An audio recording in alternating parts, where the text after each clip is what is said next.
کیڑا سونا نام محمد دا، کیڑا سونا نام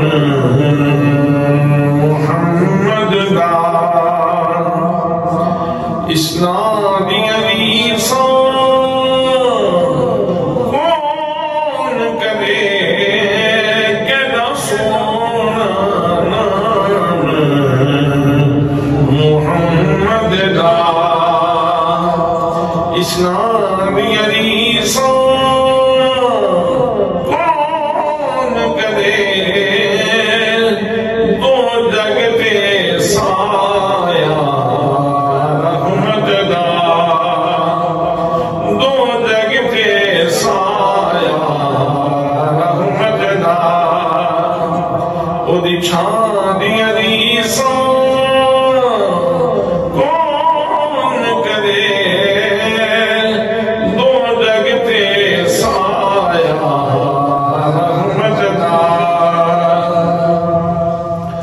جو سونے نے فرمایا ہے، جو سونے نے فرمایا ہے، انہیں سن کے سیس نوایا ہے، جو سونے نے فرمایا ہے، انہیں سن کے سیس نوایا ہے، بے مثل محمد عربی ہے، بے مثل محمد عربی ہے، یاران دی عزیزاں کون کرے، بے مثل محمد عربی ہے، یاران دی عزیزاں کون کرے، کیڑا سونا نام محمد دا، اسلام دی عزیزاں کون کرے، دو جگ تے سایہ رحمت دا، او دی چھان دی عزیزاں کون کرے، دو جگ تے سایہ رحمت دا۔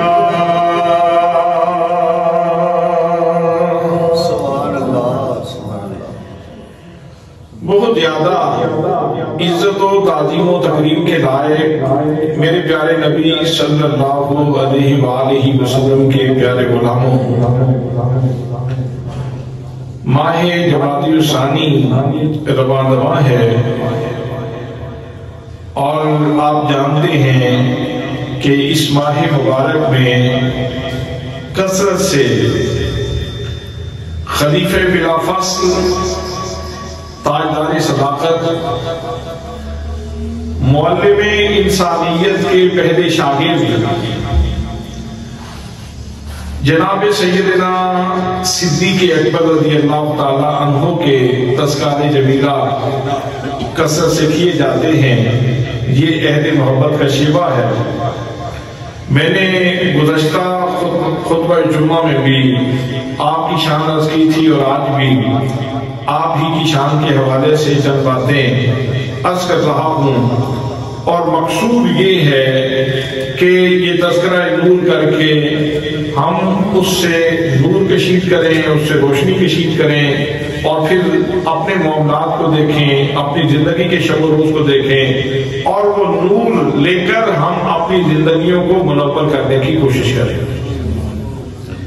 برادران اسلام، پروردگار عالم نے صحف آدم سے لے کر صحف ابراہیم سے لے کر جناب موسیٰ علیہ السلام کی کتاب تورات سے لے کر جناب حضرت داؤد کی کتاب زبور سے لے کر جناب حضرت عیسیٰ علیہ السلام کی کتاب انجیل سے لے کر قرآن مقدس تک جتنی آسمانی کتابیں پروردگار عالم نے نازل فرمائی ہیں ان کے اندر میرے رب نے متقین کا ملجا اور ماوا اور ٹھکانہ جنت کو قرار دیا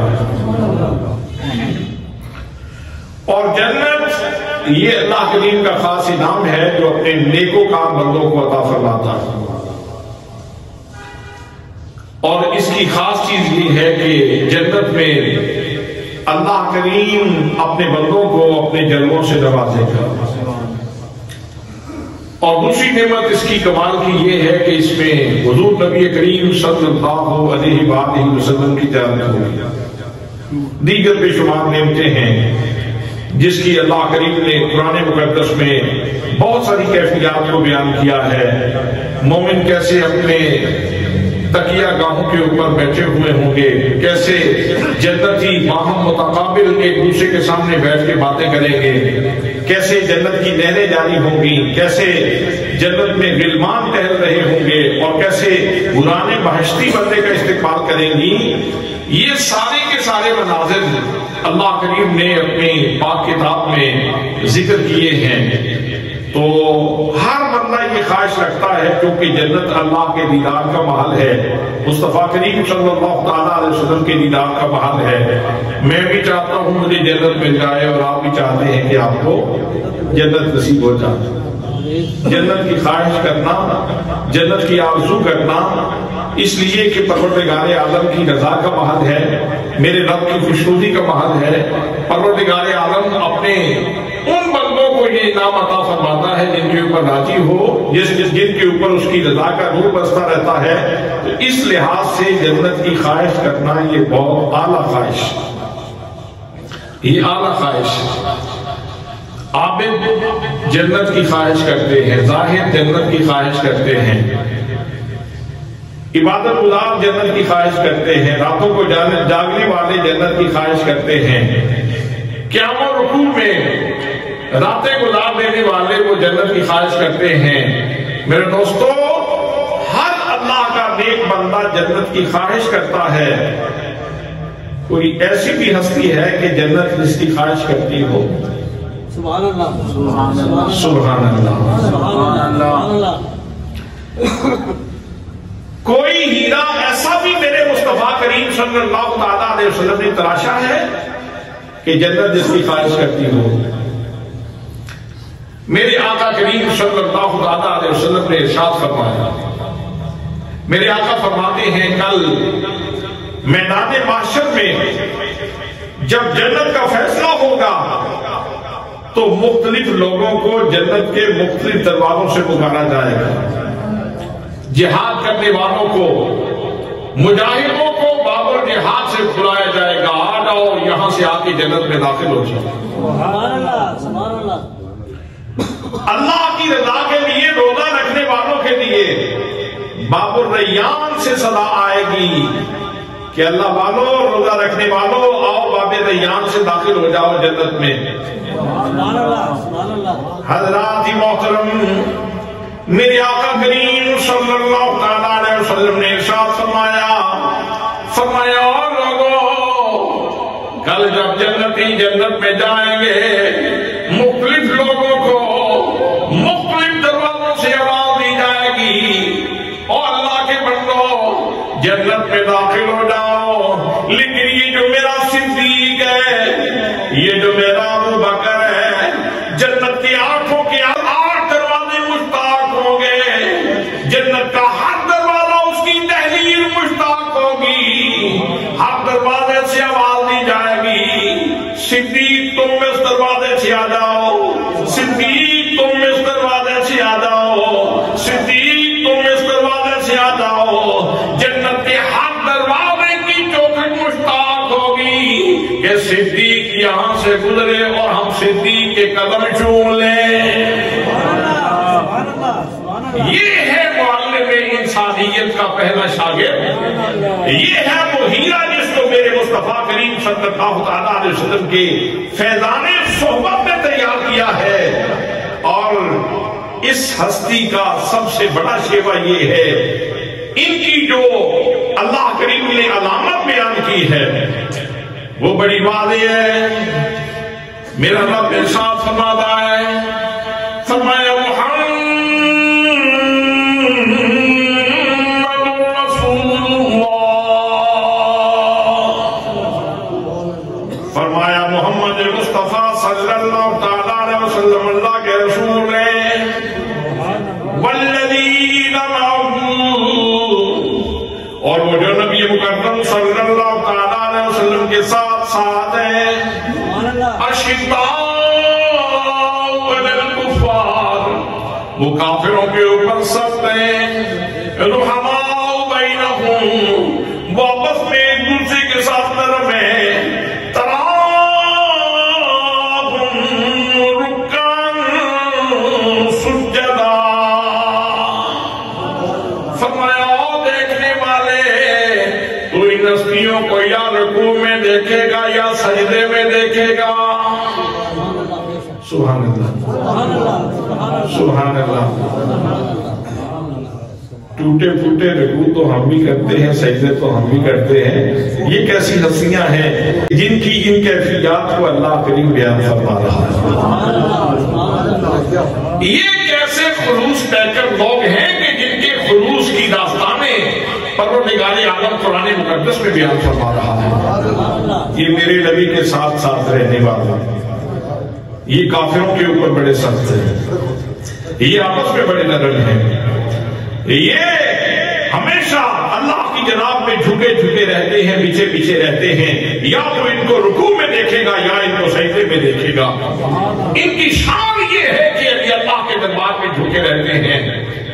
حضرات محترم، جو بھی اللہ کے حکم ہو یہ کبھی سرتابی نہیں کرتے، اور جب نبی مکرم صلی اللہ تعالیٰ علیہ وسلم کو ارشاد فرماتے ہیں تو اس میں بھی یہ کار نہیں کرتے۔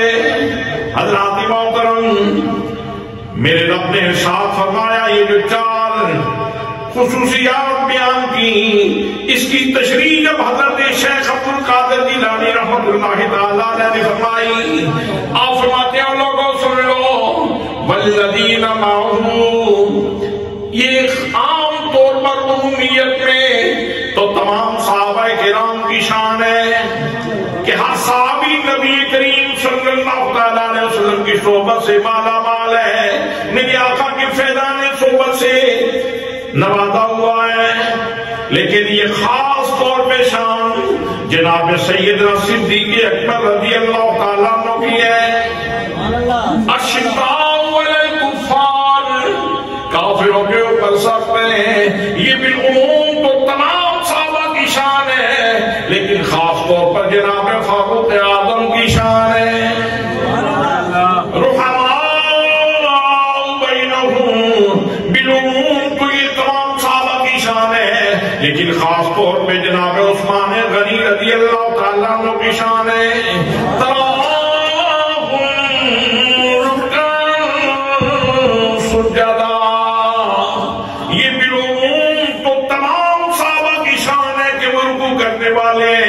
وہ اللہ کے دربار میں سجدے کرنے والے ہیں، لیکن خاص طور پہ یہ شان جناب مولا مرتضی مولا کائنات شیر خدا کی ہے۔ وہ حضرت صدیق اکبر کی خصوصی شان والذین معہ ہے کہ وہ حضور کے ساتھ ساتھ ہیں، دکھ ہو یا سکھ ہو، سفر ہو یا حضر ہو، عسر ہو یا یسر ہو، احد ہو یا بدر ہو، کوئی مقام ایسا نہیں جس مقام میں جناب سیدنا صدیق اکبر رضی اللہ تعالیٰ عنہ نبی کریم صلی اللہ علیہ وسلم کے ساتھ ساتھ نظر نہیں آتے۔ میرے آقا کریم صلی اللہ علیہ وسلم کے اوپر جب قریش مکہ نے مصائب کی انتہا کر دی، اذیت دینے کی انتہا کر دی، تکلیفیں ڈھانے کی انتہا کر دی، صبح شام مصائب اٹھائے جاتے ہیں، صبح شام تنگ کیا جاتا ہے، کبھی اونٹ کی اوٹ پھینک دی جاتی ہے، کبھی کسی طریقے سے اذیت دی جاتی ہے، کبھی کسی طریقے سے تکلیف دی جاتی ہے، پھر اللہ کریم نے اپنے محبوب صلی اللہ علیہ وسلم کو اشارہ دے دیا، میرے محبوب ان قریب تو ہجرت کرے گا، تو میرے آقا کریم صلی اللہ علیہ وسلم نے اشارہ آگے جناب صدیق اکبر کو بتلا دیا۔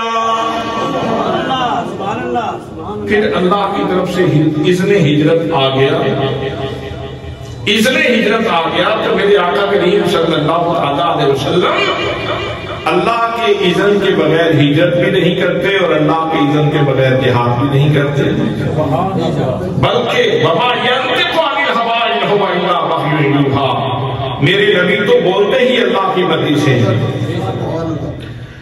تو جب اذن ہجرت ملا اور ادھر صورتحال یہ ہے کہ دار الندوہ میں میٹنگ ہو چکی ہے، کافروں نے پلاننگ کر لی، کوئی ایک بندہ اس معاملے میں آگے نہ آئے، جتنے قبائل ہیں ان سب میں سے ایک ایک بندہ لے لیا جائے،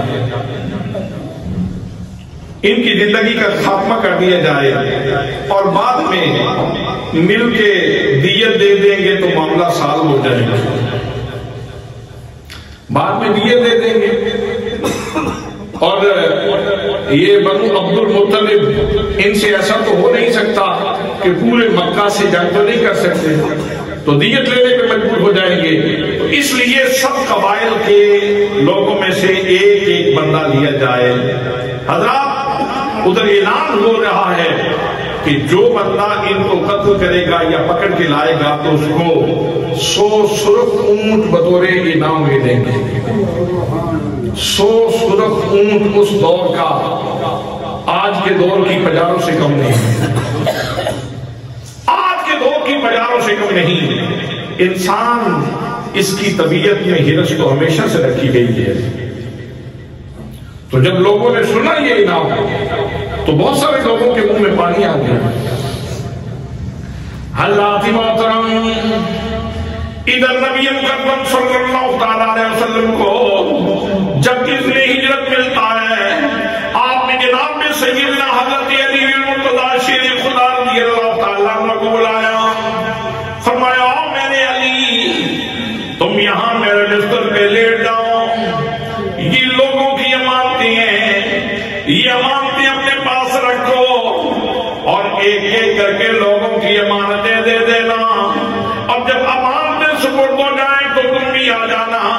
حضرات محترم میرے آقا کریم صلی اللہ علیہ وسلم کا اسوہ کتنا شاندار ہے، میرے نبی کا زندگی کا نمونہ کتنا خوبصورت ہے، کافروں کو بھی اتنا اعتماد ہے، جو لوگ صبح شام زندگی کا چراغ بند کرنے کی پلاننگ کرتے ہیں، جو صبح شام قتل کے منصوبے بناتے ہیں، پورے مکے میں جب کسی کے پاس امانت رکھنا چاہتے ہیں تو ان کو میرے آقا کریم صلی اللہ علیہ وسلم کے سوا کوئی قابل اعتماد بندہ نظر نہیں آتا۔ کتنی خوبصورت زندگی ہے میرے آقا کی، سبحان اللہ، کتنی خوبصورت زندگی ہے محمد مصطفیٰ صلی اللہ علیہ وسلم کی، کہ جان کے دشمن بھی امانت رکھنا چاہتے ہیں تو میرے آقا کے پاس رکھتے ہیں۔ آج امت کا کیا حال ہے، آج امت کی کیا پوزیشن ہے، آج ہم امانتوں کی حفاظت کہاں تک کرتے ہیں، آج ہماری سوچوں کے تعبیر کیوں بدل گئے، آج ہماری زندگی کی ربش کیوں بدل گئی۔ ضرورت اس بات کی ہے کہ جب میرے آقا کریم صلی اللہ علیہ وسلم نے یہ اسوہ دیا ہے، یہ نمونہ دیا ہے، تو پھر امتی کو بھی چاہیے کہ اس کو سینے سے لگائے۔ سبحان اللہ۔ فرمایا علی یہ امانتیں دے کر تم بھی مدینے چلے آنا۔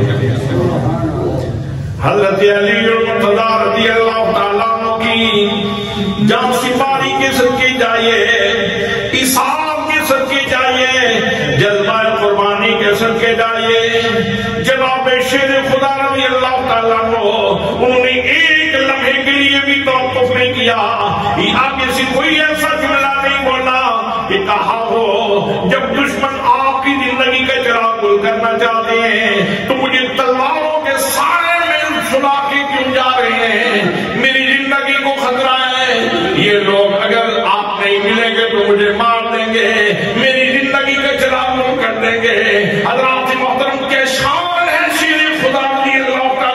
ہوئی جب میرے آقا کریم صلی اللہ علیہ وسلم نے فرما دیا تو بصر و چشم میرے آقا کا حکم اوبے کرتے ہوئے تعمیل کرتے ہوئے میرے آقا میں حاضر ہوں کہتا سونا محمد دا اسنانی علیسان کون کرے دو جگتے سایہ رحمت دا دو جگتے سایہ رحمت دا او دی چھان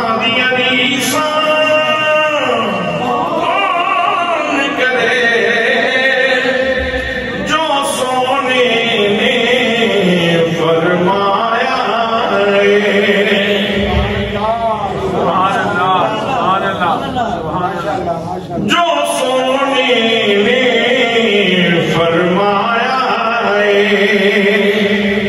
جو سونے نے فرمایا انہیں سن کے سیس نوایا جو سونے نے فرمایا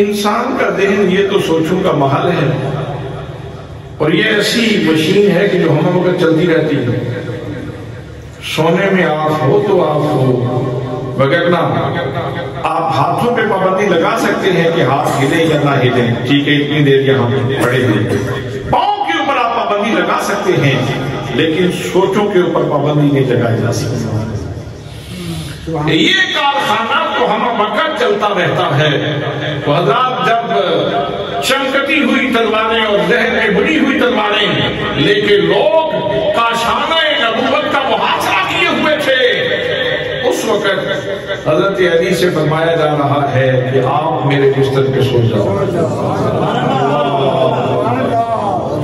اللہ اکبر اللہ اکبر اور ایک جملہ بھی انکار کا نہیں کہا تردد کا نہیں کہا تکلف کا نہیں کہا یہ نہیں کہا کہ ذرا سوچنے کی مہلت تو دے کسی سے کوئی مشورے کی سبیل ہی نہیں حضرات محترم بس جیسے میرے آقا نے ارشاد فرمایا تو انہوں نے بصر و چشم تسلیم کر دیا قبول کر دیا جیسے آپ کہتے ہیں ٹھیک ہے جیسے آپ کہتے ہیں ٹھیک ہے اور ادھر نبی مکرم صلی اللہ علیہ وسلم جن کے بارے میں انہوں نے سوچ رکھا تھا کافروں نے کہ جیسے نکلیں گے تو حملہ کر دیں گے تو میرے آقا نے تھوڑی سی مٹی اٹھائی اور سورہ یاسین کی چند ابتدائی آیات پڑھی اور اس طرح پھینک بس مٹی پھینکنے کی دیر تھی کافر اپنی جگہ پہ لائن بنا کے کھڑے تھے میرے رب کا فیصلہ یہ ہے ہر بندے کی آنکھوں میں مٹی پڑ گئی کوئی بھی نہیں دیکھ سکا نبی مکرم صلی اللہ علیہ وسلم نکل گئے وہ آنکھیں ملتے رہ گئے میرے آقا کریم صلی اللہ علیہ وسلم سیدھے جناب میں سیدنا صدیق اکبر رضی اللہ تعالیٰ عنہ کے دروازے پہ نبیوں کا سردار جب پہنچا دروازے پہ ناک کیا دستک دی فوراً دروازہ کھل گیا فرمایا او میرے صدیق تم کو لگتا ہے جیسے سے پہلے انتظار کر رہے تھے. جناب صدیق اکبر نے عرض کی میرے کریم ایک جناب نے اشارہ فرمایا تھا کہ ہجرت کریں گے, اللہ کا حکم آ جائے گا تو ہم ہجرت کے لیے جائیں گے. میرے آقا میں تو اس دن سے ہر رات کو آپ کا انتظار کرتا ہوں. کیا حکم آ گیا ہے؟ فرمایا ہاں حکم آ گیا, ہاں حکم آ گیا ہے. اہل دانش, اہل بصر و بصیرت جن کو اللہ نے قوت مدرکہ, قوت شعوری عطا فرمائی ہے, سوچنے سمجھنے کی صلاحیت عطا فرمائی ہے, یہاں سے فیصلہ کر سکتے ہیں. جو دشمن تھے ان کو اللہ نے اپنا محبوب دیکھنے ہی نہیں دیا, جو دوست تھا اس کے گھر پہنچا تھا. سبحان اللہ. جو دشمن تھے ان کو تو اللہ نے اپنا محبوب دیکھنے ہی نہیں دیا, اگرچہ وہ جستجو میں تھے, وہ تلاش میں تھے, اس آرزو میں تھے کہ گھر کے دروازے سے باہر نکلیں گے تو ہم ان کے اوپر حملہ کر دیں گے, لیکن میرے اللہ نے ان کو اپنا محبوب دیکھنے ہی نہیں دیا. اور جو محبوب کا دوست تھا, جو اللہ کا پیارا تھا, اس کے دروازے پہ پہنچا دیا. سبحان اللہ, سبحان اللہ. اب جناب سیدنا صدیق اکبر رضی اللہ تعالیٰ عنہ آپ کو ساتھ لے کے نبی مکرم صلی اللہ تعالیٰ علیہ وسلم نکلے. حضرات محترم, تھوڑا سا فاصلہ طے کیا ہے, اتنی دیر میں سراقہ آ گیا. اور یہاں حضرت صدیق اکبر کی روش بڑی عجیب ہے. سفر میں چلتے ہوئے کبھی آگے ہوتے ہیں, کبھی پیچھے ہوتے ہیں. سبحان اللہ, سبحان اللہ, سبحان اللہ. سبحان اللہ. آپ کو سردی تو لگی ہے, لیکن ہو سکتا ہے سبحان اللہ کہنے سے اتر جائے. کبھی آگے ہوتے ہیں اور کبھی پیچھے ہوتے ہیں, کبھی دائیں ہوتے ہیں, کبھی بائیں ہوتے ہیں. صدیق کی یہ کیا ماجرا ہے, کبھی ادھر ہوتے ہو کبھی ادھر. عرض کی کریم ایک وجود ہے بیچارے کا, چار ہوتے تو چاروں طرف ہوتا. اللہ اکبر. ایک وجود ہے صدیق کا, اگر چار ہوتے تو چاروں طرف ہوتا. بس اس احساس سے آگے بڑھ رہا ہو کہ اگر کوئی آگے سے حملہ کرے تو غزن میری سرکار کو نہ پہنچے, تکلیف آئے تو میرے اوپر آئے. پیچھے ہوتا ہوں تو اس لیے کہ اگر تکلیف آئے تو میرے اوپر آئے. دائیں جاتا ہوں تو اس لیے کہ تکلیف آئے تو مجھے پہنچے. بائیں طرف ہوتا ہوں تو اس لیے کہ تکلیف آئے تو میرے محبوب کو نہ پہنچے, مجھے تکلیف آئے. میرے آقا میں تو اس احساس کے ساتھ آگے پیچھے ہو رہا ہوں. کروں تیرے نام پہ جان فدا, نہ بسے دو جہاں فدا, دو جہاں سے بھی نہیں دی بلا. کروں کیا کرو دو جہاں نہیں. سوچنا چاہیے ان لوگوں کو جو جناب صدیق اکبر کے اخلاص کے اوپر شک کرتے ہیں, جو نبی پاک کے لیے اس طرح جذبہ جانسپاری رکھتا ہو اور اپنے آپ کو قربان کرنے کا جذبہ رکھتا ہو. کیا وہ میرے نبی کی آل کے بارے میں کوئی غلط سوچ سکتا ہے؟ یہ فرسودہ خیالیاں, یہ باطن کی گندگی امت میں عام نہ کرو. صدیق تو میرے آقا کا وفادار ہے, صدیق تو میرے آقا کا. اور جب چلتے ہوئے پیچھے سراقہ آ گیا, جناب سیدنا صدیق اکبر رضی اللہ تعالیٰ عنہ نے دیکھا. عرض کی میرے کریم سراقہ آئے, فرمایا آنے دو. لالچ میں آ رہا تھا, سرخون کے لالچ میں آ رہا تھا. حضرات اگر صدیق کے دل میں کوئی کھوٹ ہوتا تو یہ اتنا بڑا سرخ اونٹ آسانی سے حاصل کر سکتے تھے. لیکن انہوں نے سرخ اونٹ کیا کرتے تھے, جن کی گود میں اللہ نے ساری کائنات کا خزانہ رکھا.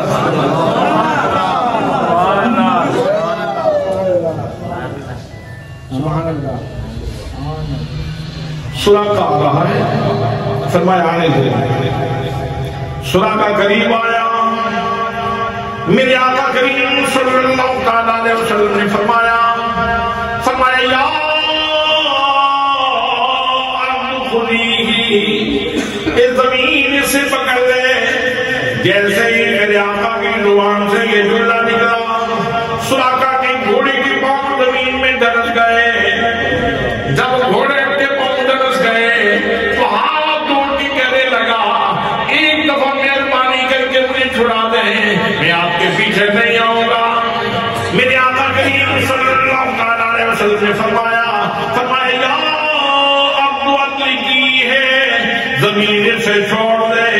جب میرے آقا کریم صلی اللہ علیہ وسلم نے فرمایا تو زمین نے چھوڑ دیا. جیسے میں نے پہلے سوال کیا ہے اور آپ کی خدمت میں عرض کیا ہے کہ انسان کا ذہن یہ سوچوں کا کارخانہ ہے، تو یہاں حضرت صدیق کہہ سکتے تھے یا رسول اللہ اگر زمین آپ کا اگر اسی طرح مانتی ہے تو پھر وہاں سے نکلنے کی کیا ضرورت ہے. وہ جو تلواریں لے کے کھڑے تھے باہر، ان کے لیے فرما دیتے کہ زمین میں دھنس جائیں، وہ زمین میں دھنس جاتے. لیکن جناب صدیق اکبر مزاج شناس نبوت ہے، وہ جانتے تھے کہ اللہ کے نبی کے ہر کام میں حکمت ہوتی ہے. یہ ویسے نہیں ہوتا، اللہ کے نبی کے ہر کام میں، بولے نا، اللہ کے نبی کے کام میں حکمت ہوتی ہے. بس یہ نظارے اپنی آنکھوں سے دیکھ رہے ہیں. میرے آقا نے فرمایا یا عبد اطلقی ہے، زمین سے چھوڑ دے، تو زمین نے چھوڑ دیا. نیت میں خراب ہو گئی. انسان ہے، حدیث ہے، لالچی ہے. اس کو پھر خیال آیا کہ شاید زمین بھربری تھی اور گھوڑے کے پاؤں دھنس گئے، تو غلطی ہو گئی مجھ سے کہ میں نے ان سے ریکویسٹ کر لی. پھر آگے بڑھا لالچ میں. میرے آقا کریم صلی اللہ علیہ وسلم نے پھر زمین کو فرمایا زمین پکڑ لے. زمین نے پکڑ لیا. پھر منتیں کرنے لگا، پھر سماجیں کرنے لگا. میرے آقا کریم صلی اللہ علیہ وسلم نے پھر زمین کو ارشاد فرمایا زمین اسے چھوڑ دے، تو زمین نے چھوڑ دیا. زمین نے چھوڑ دیا. پھر نیت خراب ہو گیا، پھر آگے بڑھا. میرے آقا نے پھر زمین کو فرمایا کہ زمین پکڑ لی. سبحان اللہ. جی سبحان اللہ. وہ زبان جس کو سب ان کی گنجی کہیں گے، اس کی نافذ حکومت پہ. لیکن میرے خیال میں اس کو اپنے آداب کے ساتھ ہی پڑھنا چاہیے. اعلیٰ حضرت فرماتے ہیں وہ زبان جس کو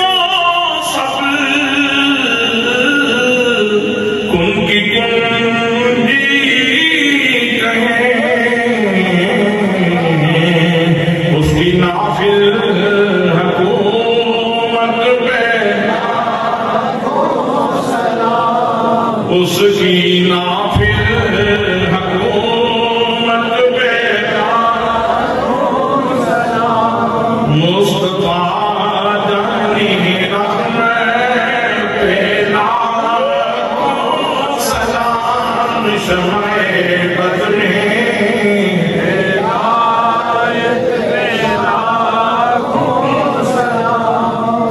میرے دوستوں زمین نے پکڑ لیا. سراقہ منتیں کرنے لگا ایک دفعہ چھڑوا دو، بچے چھوٹے چھوٹے ہیں، مہربانی کرو انہیں چھڑوا دو، اب بالکل آپ کے پیچھے نہیں آؤں گا. میرے آقا کریم صلی اللہ علیہ وسلم نے پھر زمین سے ارشاد فرمایا زمین چھوڑ دے. زمین نے چھوڑ دیا. اب سراقہ نے پیچھے روک دیا. میرے آقا کریم صلی اللہ علیہ وسلم کا دریائے کرم جوش میں آیا. فرمایا اور سراقہ دنیا کی لعنت میں آنے والے ہیں، دنیا کی اثاثے اور دنیا کی دولت کے لیے آنے والے ہیں. سراقہ سن لے تجھے نبی سناتا ہوں، میں تجھے انعام دیتا ہوں، ان قریب وقت آئے گا کسرا ایران فتح ہوگا، اور کسرا کے ہاتھوں کے اوپر جو کنگنے کل تیرے ہاتھ کے اوپر ہوں گے۔ آج شاہ ایران کے ہاتھوں کے اوپر جو کنگن ہیں، کل وقت آ رہا ہے، میں نگاہ نبوت سے دیکھ رہا ہوں، ہاتھ تیرے ہوں گے اور تیرے ہاتھوں کے اوپر وہی کنگن ہوں گے۔ صدیق اکبر کے ایمان کے صدقے جائے سبحان اللہ۔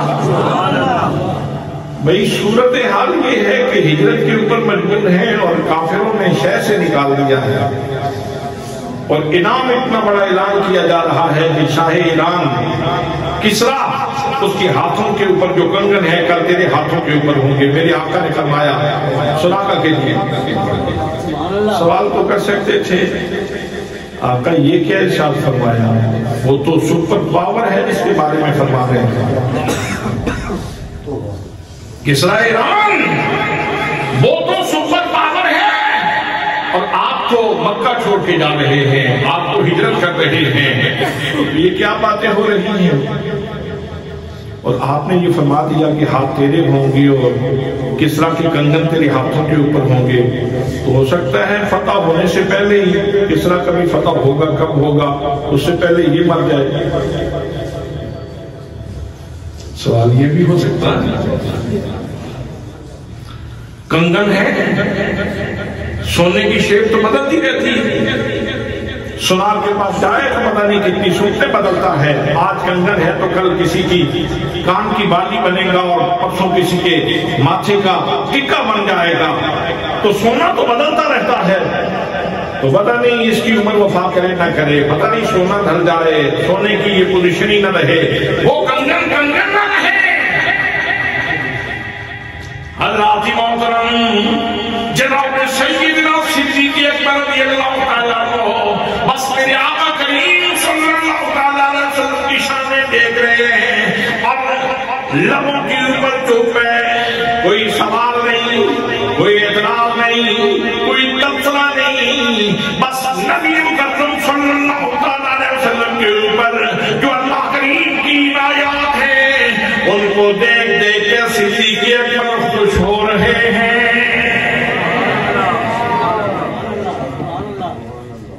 یہ جو آپ نے کہا تھا کہ کل تیرے ہاتھ ہوں گے اور کسرا ایران، شاہ ایران کے کنگن تیرے ہاتھ کے اوپر ہوں گے، یہ غیب کی بات تھی، تو حضرت صدیق نے کوئی اعتراض نہیں کیا۔ غیب کی بات سنی لیکن اعتراض، غیب کی بات سنی لیکن اعتراض، پھر بولیں غیب کی بات سنی لیکن اعتراض۔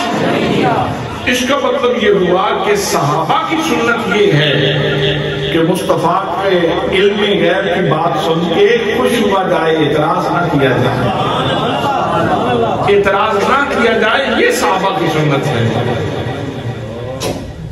صحابہ کی آڑ میں،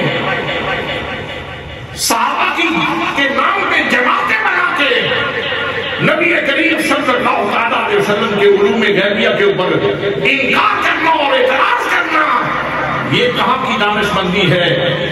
صحابی کا تو شیوہ یہ ہے کہ وہ نبی کی شانیں سن کر خوش ہوتا ہے۔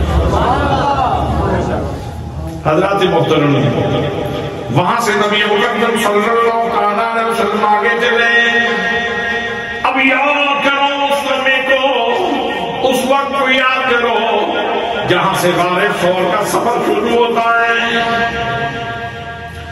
تقریباً 700 فٹ ہے، 700 فٹ کی بلندی ہے۔ جناب سیدنا صدیق اکبر رضی اللہ تعالیٰ عنہ میرے آقا کریم صلی اللہ علیہ وسلم کی خدمت میں عرض کرتے ہیں، میرے آقا کے نوکیلے پتھر ہیں، یہاں کانٹے بھی ہوں گے، یہاں کنکر بھی ہوں گے، میرے آقا کے پاؤں میں کتے ہوں گے، میرے آقا کو تکلیف ہوگی، مہربانی فرمائیں، میرے کندھے میں پیش کرتا ہوں، میرے کریم میرے کندھوں پہ سواری فرمائیں، میں آپ کو اوپر لیے چلتا ہوں۔ سوچنے کی بات ہے، صدیق تم بھی تو گوشت پوست کے انسان ہو، کنکر تمہیں بھی تو چکتے ہوں گے، جو کانٹا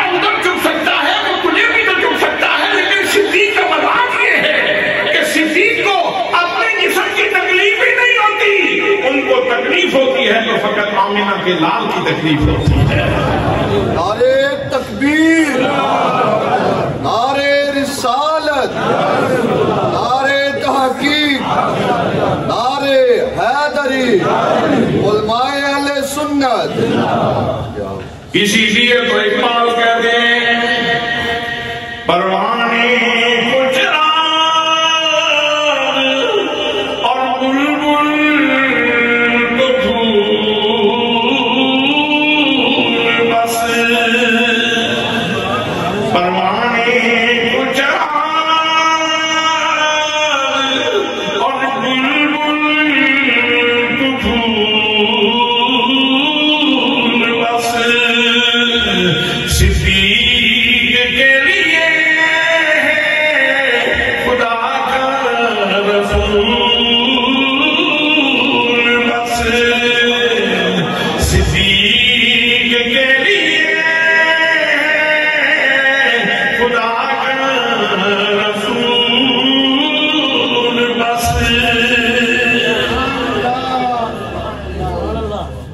میرے دوستوں میں عرض کرنا چاہتا ہوں ذرا جھانک کے دیکھو تو صحیح یہ جو عرض کر رہا ہے کہ حضور میرے کندھوں پہ سوار ہو جائے، اس کے سینے کے اخلاص کو تو دیکھو، اس کے خلوص کو تو دیکھو، اس کے پیار کو تو دیکھو، اس کی محبت کو تو دیکھو، اس کی الہیت کو تو دیکھو، اس کی فنائیت کو تو دیکھو، یہ کتنا فنا فی رسول ہے۔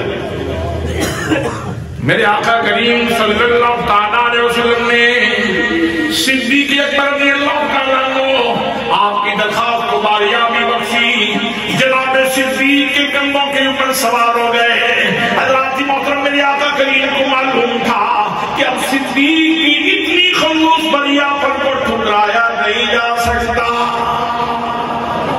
میرے آقا کریم صدیق کے کندھوں کے اوپر سوار ہو گئے اور اب صدیق اکبر رضی اللہ تعالیٰ عنہ کو یہ شرف نصیب ہے کہ جن پاؤں کے لگنے کی وجہ سے اللہ کریم مکے کی قسمیں اٹھاتا ہے، وہ دونوں پاؤں صدیق کے سینے کے اوپر لگ رہے ہیں۔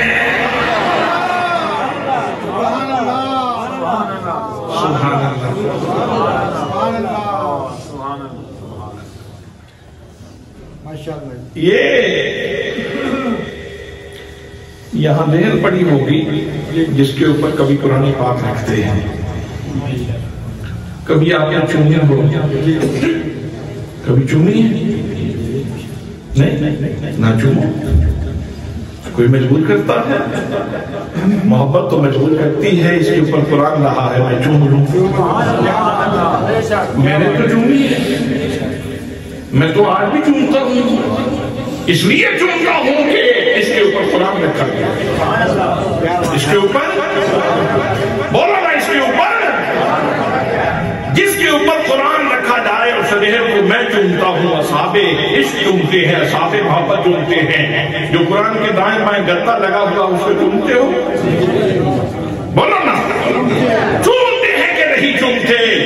بسط شوق چومتے ہیں، بسط محبت چومتے ہیں، اس لیے کہ اس کے اندر اللہ کی پاک کلام ہے، تو گویا جس چیز کو نسبت ہو جاتی ہے نا پاکوں سے، پھر اس کی تعظیم کی جاتی ہے، توقیر کی جاتی ہے۔ صدیق اکبر کو دیکھنے سے پہلے ذرا یہ تو دیکھو کہ صدیق اکبر کس قرآن کی رہل بنا ہوا ہے۔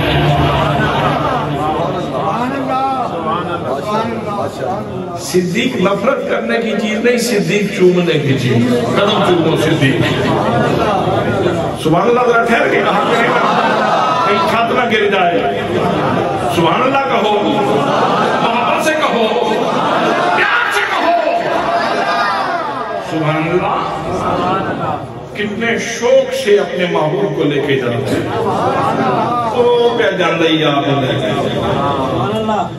او پہ جاندہ ہی آپ نے لے کے، جن لوگوں کو شرف حاصل ہوا ہے غار صوم دیکھنے کا، وہ صحیح اندازہ کر سکتے ہیں کہ غار صوم کیا ہے، اور وہاں اکیلے جانا بہت مشکل ہے، وہاں شوق سے لے کے جانا اپنے محبوب کو، اور غار کے سامنے جا کے اتار کے کہنا کہ میرے کریم، میرے بندہ نواز، میرے لجپال، آپ یہاں ٹھہرے، پرانا غار ہے، میں ذرا صاف کر دوں. سبحان اللہ سبحان اللہ سبحان اللہ. میں ذرا صاف کر دوں. سوچنے کی بات ہے جو چیز تمہیں نقصان پہنچا سکتی، جو حضور صلی اللہ علیہ وسلم کو تکلیف دے سکتی ہے، چیز صدیق کو تمہیں بھی تو تکلیف دے سکتی ہے، لیکن جان کی پرواہ کوئی نہیں. جان کی کوئی پرواہ نہیں. اندر داخل ہوئے، غار کو صاف کیا. سبحان اللہ. ویسے مجھے ایک بات بتائیں، جس بندے نے اتنے شوق سے اور اتنے پیار سے اور اتنے ادب سے حضور صلی اللہ علیہ وسلم کے لیے غار صاف کیا ہے، فرموں میں لکھا کے یہاں کافروں سے بچا کر یہاں لے آیا ہے اور پھر غار صاف کر رہا ہے، کیا مصطفیٰ کریم کی شان رحمت للعالمین اس کو اگنور کر سکتی ہے؟ ان لوگوں کو جو صدیق اکبر کے بارے میں بکواس کرتے ہیں، میں کہوں گا زاویہ نظر درست کرو، شیشے میں سے اپنا رنگ دیکھ لو. جو صدیق اکبر کے اوپر بھونکتا ہے اس کے چہرے کی رنگت بگڑ جاتی ہے، بگڑ جاتا ہے اس کا. جو صدیق اکبر کے بارے میں بکواس کرتا ہے، اللہ کے محترم آپ دیکھ لیں، جو صحابہ کرام کے بارے میں بکواس کرتا ہے، جو صدیق اکبر کے بارے میں بھونکتا ہے، اس کی شکل بگڑ جاتی ہے. اتنے خلوص کے پیکر لوگ. سبحان اللہ. اندر داخل ہوئے، غار صاف کر رہے ہیں. غار صاف کر رہے ہیں. چادر ایک ٹکڑا ادھر، ایک ٹکڑا ادھر، ایک ٹکڑا ادھر، جتنے بل ہیں سارے بند کر دیں. وہ کپڑا ختم ہو گیا. کپڑا ختم ہو گیا تو اب عشق نے کہا صدیق کپڑا ختم ہو گیا نا، تم تو ختم نہیں نہ ہوگا. جب تک تم ختم نہیں ہوتے اتنی دیر تک تو تم پہرا دے سکتے ہو نا. تو میرے نبی نے کہا اپنی عمل سے صدیق جو تجھے ختم کرے گا وہ ختم ہو جائے گا، تجھے کوئی ختم نہیں کر سکتا. سبحان اللہ. پاؤں رکھ دیا. حضور تشریف لے آئے، اندر تشریف لائے. وقت تھوڑا ہے، میں اختصار کرتا ہوں. آپ نے گود میں سر رکھا. ان کی طلب تھی اصل میں، وقت نہ کریم تھے. جب بدر کے لیے چل رہے تھے تو کہا سواریاں ایک ایک سواری، اس کے اوپر 3 بندے اور اپنی اپنی منزل پہ لوگ سوار. وہاں تو یہ توازن ہے، وہاں یہ انصاف کا عالم ہے. یہاں یہ کرم نوازیاں کیوں ہو رہی ہیں؟ کہا کندھوں پہ بیٹھے ہیں، تو فرمایا ٹھیک ہے کندھوں پہ بیٹھ جاتے ہیں. وہ بچائی آرام کر لیں. تو ان کے اس محبت کو بھی باریابی بخشی جا رہی ہے اور ان کے گود میں سر رکھ دیا اور صدیق جی بھر کے مصطفیٰ کا چہرہ دیکھ رہے ہیں.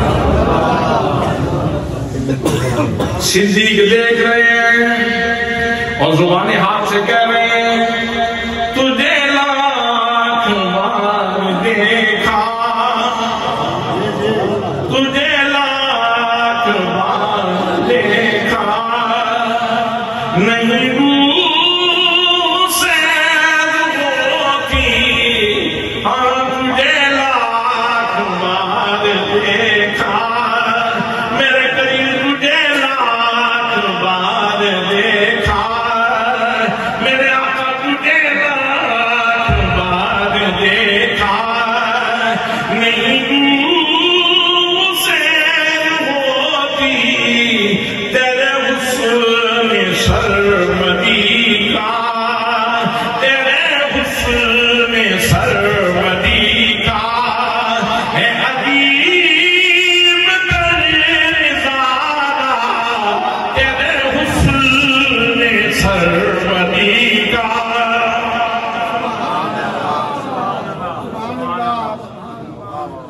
تقریر کے اختتام کا وقت ہو گیا ہے. میں چاہتا ہوں ایک دفعہ میرے ساتھ مل کے پڑھ لیں، ہو سکتا ہے کبھی کرم ہو ہی جائے. سبحان اللہ.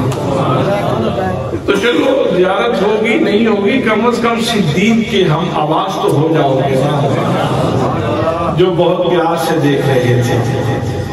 تجھے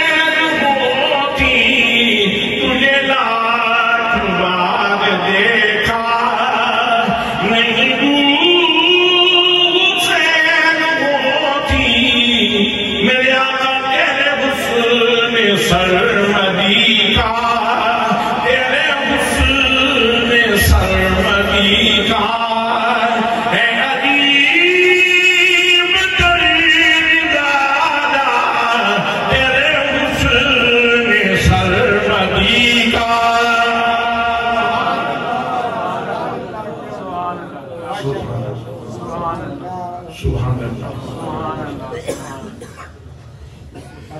اسی منظر پہ میں اختتام کر رہا ہوں. بس یوں سمجھیں آپ پورا ہفتہ یوں ہی سمجھیں, اسی تصور میں رہیں کہ چہرہ رسول ہے اور صدیق دیکھ رہے ہیں. وما علیہ الا البلاغ المبین.